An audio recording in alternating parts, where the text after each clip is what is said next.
வந்திருக்க பத்திரிகை ஊடகம் மற்றும் எல்லா நண்பர்களுக்கும் வணக்கம். ஃபஸ்ட்டு நான் ஒர்க் பண்ணாத ஒரு படத்துக்கு ஸ்டேஜ் ஏறி இருக்கேன். எனக்கு அது எப்படி தெரில.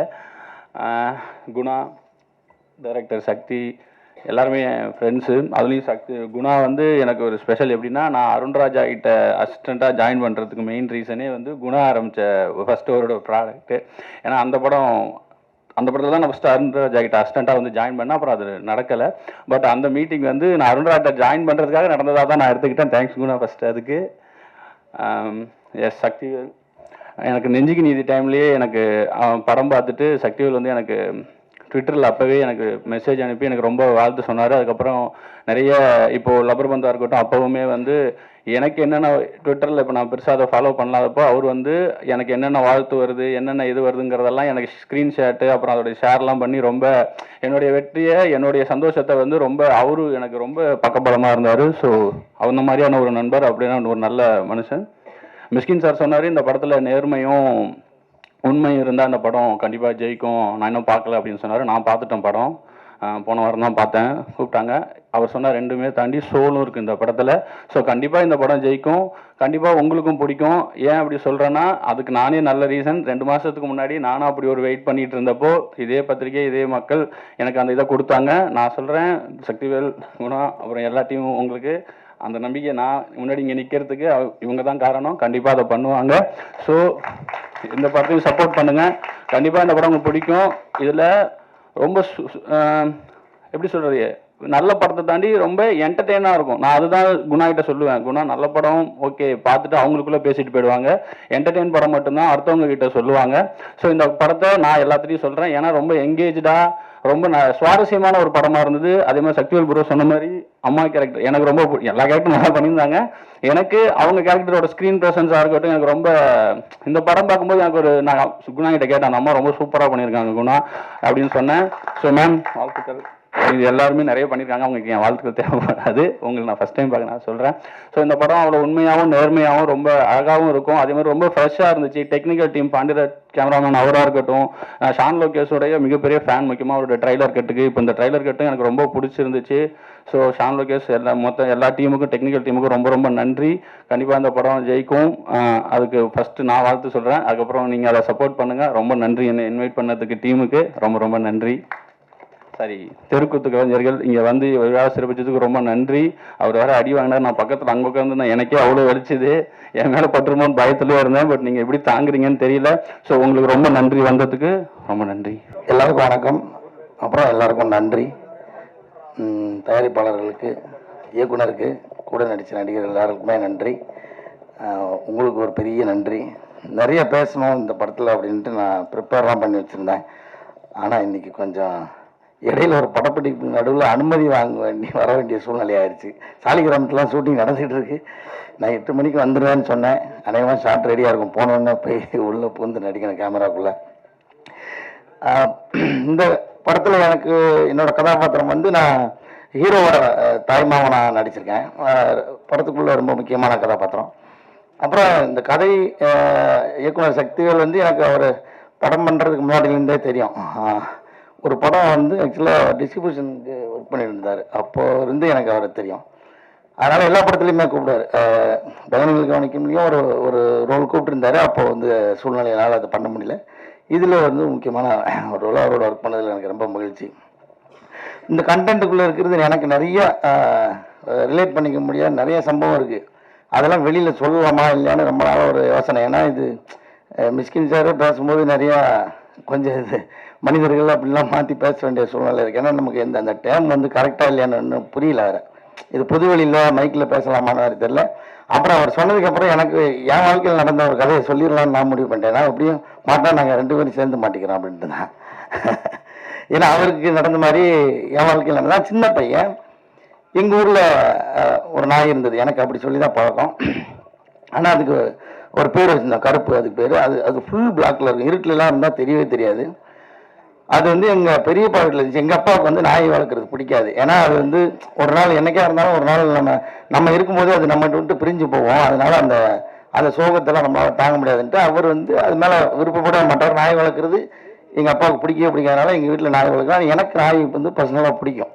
அப்போ இது எங்கள் பெரியப்பா எங்கள் ஊரில் ஒரு முறையில் பெரியப்பா இருக்கிற வீட்டில் இருக்கிற அது வந்து அது என்னமோ தெரியல, என் மேலே பயங்கரமான பாசம். அதுக்கு நல்லா வளர்ந்துச்சு, ஒரு 10 வயசுக்கு மேலே இருக்கும். அதுக்கு நல்ல ஒரு முதிர்ச்சியான ஒரு இதில் பருவத்தில் இருக்கும்போது அதே மாதிரி அதுக்கு மனநலம் பாதிக்கப்பட்டுருச்சு. இப்போ என்னென்னா அது வேறு யாருமே அதை நெருங்கவே முடியல. கிட்டத்தட்ட ஊரில் ஒரு 10-13 பேரை கடிச்சிச்சு. இப்போ ஒட்டுமொத்த ஊரும் அந்த நாய்க்கு எதிராக திரண்டு நிற்கிது, இந்த நாயை கொன்னே ஆகணும் அப்படின்ட்டு. இப்போ என்னென்னா அவங்க வீட்டில் இருக்கிறவங்க கூட அந்த நாயை நெருங்க முடியல, ஏன்னா கடிக்க வருது, யார் மேலும் கடிக்க வருது. இப்போ அவங்க வீட்டில் ஒப்புதல் வாங்கிட்டாங்க, சரி இதை நாங்கள் வந்து இதான் என்ன சொல்கிறது, மக்களை காப்பாற்றுறதுக்காக இதை கொல்ல போகிறோம் அப்படின்ற ஒரு முடிவுக்கு வந்துட்டாங்க. ஏன்னா அப்போல்லாம் வேறு இந்த மாதிரி ஊசி போட்டு அந்த மாதிரி ட்ரீட்மெண்ட் பண்ணுறதுக்கெல்லாம் அப்போல்லாம் இல்லை. எங்கள் ஊரில் கிராமத்துலலாம் அந்த வசதியெல்லாம் இல்லை. நான் ரொம்ப ஒரு 10-12 வயசில் இருக்கும்போது. அப்போது என்னை மட்டும் அது கடிக்கவே இல்லை, என்னை மட்டும் அது ஃப்ரெண்ட்லியாகவே வச்சுருக்கேன். எனக்கு அது புரியவே இல்லை. இப்போ என்னென்னா மொத்த ஊரும் சேர்ந்துக்கிட்டு என் மேலே ஒரு கோரிக்கை வைக்குது. கோரிக்கைன்ற ஒரு நிர்பந்தம். நாங்கள் வந்து ஒரு எலி பாசாங்கத்தை வந்து தருவோம், அது நீ கொடுத்தா தான் சாப்பிடும், அதனால் நீ தான் கொடுக்கணுன்ட்டாங்க. இப்போ வந்து இட்லியில் வெட்டி அதுக்குள்ளே வச்சு எனக்கு எக்ஸ்பிளைன் பண்ணுறதுக்கு பதட்டமாக இருக்குது. நான் தான் கொடுத்தாகணும், ஏன்னா வேறு யாரும் கிட்ட போக முடியாது. நான் வந்து வேறு வழியே இல்லை, கொடுத்துட்டேன். அது ஒரு பெரிய ஊர் மொத்தமாக சேர்ந்து ஒரு கலவரம் ரேஞ்சுக்கு செயல்படுறாங்க. எல்லோரும் வீட்டுக்குள்ளே இருக்காங்க. அப்புறம் வந்து மாடு குடிக்கிறதுக்காக வச்சுருக்கிற தண்ணியெல்லாம் வந்து மூடி போட்டு மூடுறாங்க. ஒரு பரபரப்பாக இயங்குது. இது ஆரம்பிக்கிறதுக்கு முன்னாடி இப்படி ஃபுல்லாக அலர்ட் ஆகுது ஊரே. எனக்கு இது ஏன்னு தெரியாது. அப்புறம் தான் சொன்னாங்க, இந்த எலி வாசனை சாப்பிட்டுருச்சுன்னா தண்ணியை குடிச்சிட்டா பொழைச்சிக்குமா, அதனால் தண்ணி குடிக்க விடாமல் இருக்குது. ஊருக்குள்ளே எங்கெல்லாம் பொதுவான இடத்துல தண்ணி திறந்துருக்கு எல்லா இடத்தையும் க்ளோஸ் பண்ணி இப்போ அலர்ட்டை கையில் கட்டையோடு அங்கங்கே தெருமுகளை எல்லாம் நிற்கிறாங்க. இப்போ இது யதார்த்தமாக என்னை பார்க்க வருது. இப்போ இந்த இட்லி நான் வச்சு கொடுத்துட்டாங்க, நான் கொடுக்கணும், வேறு வழி இல்லை, கொடுத்துட்டேன். சாப்பிட்டுருச்சு. இப்போ என்னென்னா இவங்க எல்லா இடத்துலையும் நிற்கிறாங்க, அது இங்கேயும் போக முடியாது.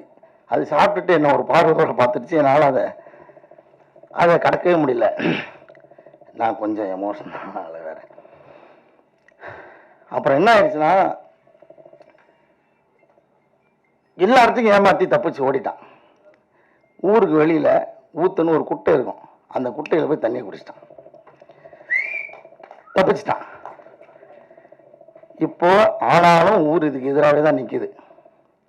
ஆனால் எனக்கு என்னென்னா நல்ல வேளை என் கையால் அது சாகலை. அப்படி திரும்பவும் அந்த அப்ளிகேஷனுக்கே வந்தாங்க, இனிமேல் அதை செய்ய மாட்டேன்னு சொல்லி. எங்கள் வீட்டிலலாம் வேறு என்னை திட்டினாங்க. அது எவ்வளோ பெரிய பாவம் தெரியுமா, எனக்கு தெரியாது இது தண்ணி குடிச்சா பொழைச்சிக்கொன்றது. இதெல்லாம் இவ்வளோ திட்டம் பண்ணுறது, நீ கொண்டு போய் வச்சுருக்கேன்னா எனக்கு தெரியாது, அவங்க கொடுக்க சொன்னாங்க, நான் தான் கொடுத்து ஆகணுன்ற இடத்த வந்துன்னா நான் கொடுத்துட்டேன் அப்படின்னு சத்தம் போட்டாங்க. இனிமேல் அதை பண்ணக்கூடாது, அது பெரிய பாவம் அப்படின்னு சொன்னாங்க. நான் பண்ணல. அப்புறம் அந்த ஒட்டுமொத்த ஊரும் ஒன்று திரண்டு எப்படிலாம் முடியுமோ அப்படிலாம் ஒரு திட்டமிட்டு அதை பிடிச்சி கடைசியில் தூக்கில் ஏற்றினாங்க. ஊரில் வந்து மாட்டு வண்டியில் தூக்கில் ஏற்றுவாங்க. அதை கூட எனக்கு விளக்கமாக சொல்கிறதுக்கு பதட்டமாக தான் இருக்குது. சாதாரணமாக மாட்டு வண்டியில் சுருக்கு போட்டு கட்டி வச்சுருவாங்க, அந்த மோக்கால்னா அந்த மாடு கட்டுற இடத்துல கட்டி வச்சுருவாங்க. அப்புறமா பின்பக்கமாக இருந்து வண்டியை வாரிடுவாங்க, அந்த மோக்கால் அப்படி தூக்கிடும், அது துடிச்சு செத்துரும். இப்போ என்னென்னா ஊருக்கு எல்லா மக்களையும் காப்பாற்றிட்டோம், ஒரு வெறிநாய் கடியிலேருந்து எல்லோரும் காப்பாற்றிட்டோம்னு ஒன்று இருக்குது. ஆனால் இந்த நாய் செத்துருச்சு. இந்த சூழ்நிலையில் யார் பக்கம் நிற்கிறதுன்றது எனக்கு அப்போவே தெரியல எனக்கு. அது மாதிரி இந்த படத்துக்குள்ளே ஒரு பதட்டம். நான் நடித்த போதுலாம் பெருசாக அதுக்குள்ளே எனக்கு கதை தெரியும், எனக்கு தான் அதெல்லாம் விஷயம் நான் படம் ஃபுல்லாக பார்த்துட்டேன். அப்புறம் பார்த்தோன்னே எனக்கு அந்த பதட்டம் அதுக்குள்ளே தொட்டிருச்சு எனக்கு. அது மாதிரி நிறைய பேருக்கு அனுபவம் இருக்குன்னு நினைக்கிறேன். இன்னும் நிறையா பேசணும் நாங்கள். அப்புறம் ரொம்ப சீரியஸாக போய்ட்டு கேரளாவில் ஷூட்டிங்லாம் நடக்கும்போது ரொம்ப ஜாலியாக இருக்கும்.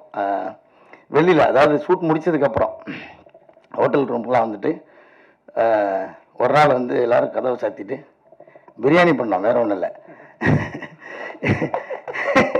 ஏன்னா ஒரு 10-15 நாள் ஆச்சு நமக்கு இந்த ஒரு சாப்பாட்டு பிரியம். நான் எப்போ என் வண்டியில் கிச்சன் வந்து காரில் டிக்கியில் இருக்கும், ஒரு எல்லாமே ஒரு மினிமைஸாக அப்படி வச்சுருப்பேன். ஆனால் ஒரு குக்கர் மட்டும் பெருசாக இருக்கும், ஒரு 10 பேர் வந்தால் சேர்ந்து சாப்பிட்ற மாதிரி. அந்த மாதிரியான ஒரு குக்கரை அந்த ஹோட்டலுக்காரங்களுக்கே தெரியாமல் கடத்தி கொண்டு போய் உள்ளே வச்சு கதவை சாத்திட்டு முழு பிரியாணி உள்ளே வச்சு செஞ்சுட்டு திருப்தியாக அன்றைக்கி நைட்டு சாப்பிட்டோம். ஸோ அந்த மாதிரியான நிறைய அனுபவம் இருக்குது படத்துக்குள்ளே வேலை செய்யும்போது இருந்த அனுபவம். எல்லாருக்குமே ரொம்ப நன்றி. இன்னும் நிறைய பேசுகிறதுக்கு இருந்துச்சு, ஆனாலும் எனக்கு டைம் இல்லை. ரொம்ப ரொம்ப நன்றி. எல்லாருக்கும் தனித்தனியாக பேர் சொல்கிறதுக்கும் எனக்கு நேரம் இல்லை. ரொம்ப ரொம்ப நன்றி. Thank you so much.